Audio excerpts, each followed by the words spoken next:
Okay, so we've just entered Q4 2025, and in this video I'm going to show you a few steps of what is helping people land the most interviews in this current market. Step one is understanding your economic value. What I mean by that is I'm still seeing too much vague content and people who don't understand how to present their value on their resumes or their LinkedIn profiles. An example of this is saying something like, I'm a results-driven leader with a career-long record of talent ops and strategic relationship development. I'm adept at managing complex projects from design to implementation and an ability to set a long-term vision. I'm still seeing this vague content which doesn't really tell me anything about an individual.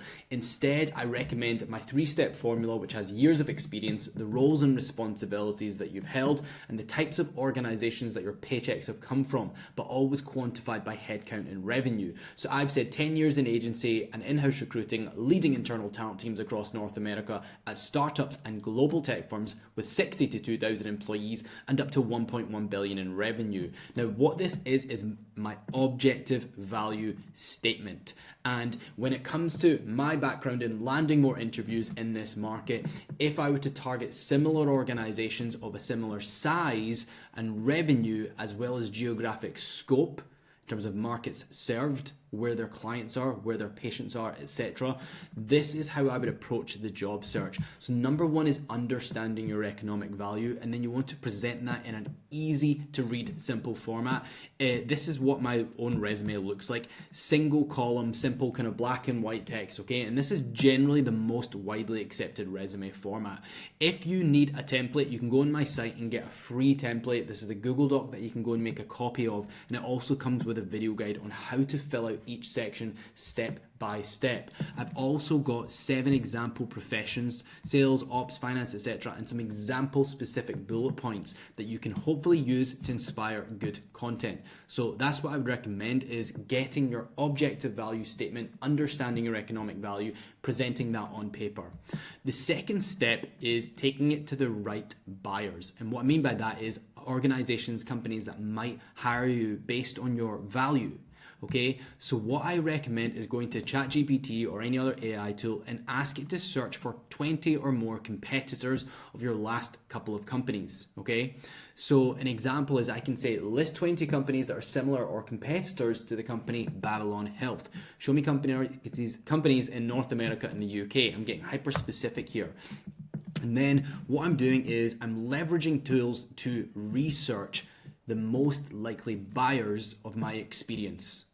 And that's what I'm seeing land the most interviews, is taking your value to the right buyers, not applying to 200, 300, 400 jobs and just spray and pray and hoping that someone gives you an interview, but instead being very specific and targeted about, this is my value and these are the organizations that are most likely going to value that. So that is what I recommend. Look at all the research this is doing.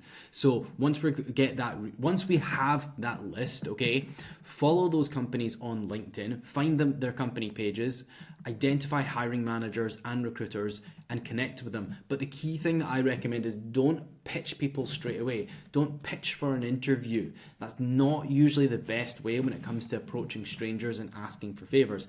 Instead, I would consider posting weekly about your experience in those industries, potentially even sharing relevant articles, and then engaging with their content if they have any of their company pages content, and encouraging discussion. It helps to be able to show up on people's feeds a couple of times before making asks, because you want to build relationships.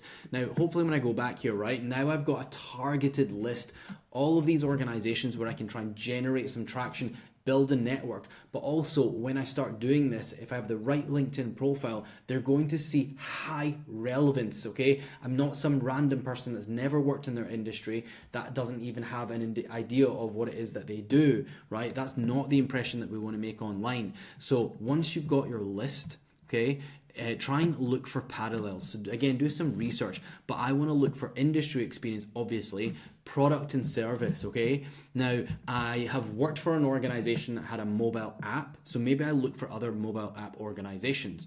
Other things that they offered are services, one-on-one live services, so in-person clinics, okay? So I might look for an organization that has also got clinics. You want to break down the business in terms of these factors and then try and draw parallels between between your experience and what it is that they do.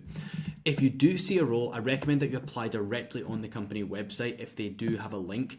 LinkedIn Easy Apply means well, okay, but the reality with LinkedIn Easy Apply is they get so many applicants from all different countries that it's easy to get lost in a large pile of candidates. Instead, applying on the company's website, from the feedback that I've had, results in the most interviews.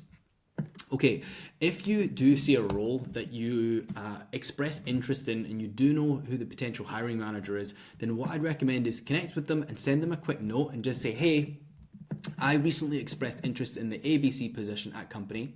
In my previous role, I worked on XYZ, right? You want to make it specific to that organization, and then give a no pressure message by saying, if my background sparks interest, I'd be glad to chat, but also just happy to stay connected here on LinkedIn. You're not pitching, okay? And you know, where most people go wrong in this is they try and close. They try and say, what time works? When can we schedule a call, right? You know, and that can come across as pushy, because really what you're doing is you're demanding time from someone that doesn't know you. So that's why I recommend saying something like, if there's a fit, great. Otherwise, let's stay connected. Because that approach shows that you understand and respect people's boundaries and you're not demanding their time. And generally, those are the people that you want to work with the most, right? The people that understand boundaries, aren't putting pressure on you, okay? So that's how I would consider when it comes to wanting to land more interviews in 2025. So hopefully this video was helpful to you. If you have any questions, right, just drop them in the comments.